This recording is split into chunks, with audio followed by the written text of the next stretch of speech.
پاکستان تحریک انصاف کے سابق چیئرمین عمران خان کی کمرہ عدالت میں صحافیوں سے غیر رسمی گفتگو کے دوران توشیحانہ سمیت اہم سوالات اٹھائے گئے۔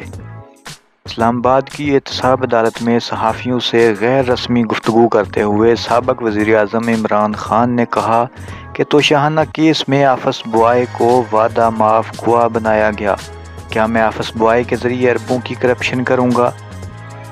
صحافی نے سابق چیئرمین پی ٹی آئی سے سوال کیا کہ سپریم کورٹ نے نااہلی ختم کر دی، اس پر آپ کیا کہیں گے؟ جس کے جواب میں عمران خان نے کہا کہ سپریم کورٹ کے فیصلے پر بات نہیں کروں گا۔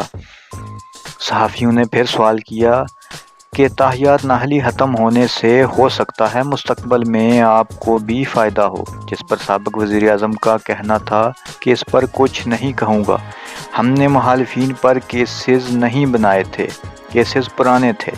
صحافی نے عمران خان سے ایک اور سوال کیا کہ شیخ رشید کو امیدوار کھڑا کریں گے، جس کے جواب میں سابق چیئرمین پی ٹی آئی نے کہا کہ سیاسی ٹیم فیصلہ کرے گی کہ کون سا امیدوار کہاں کھڑا کرنا ہے۔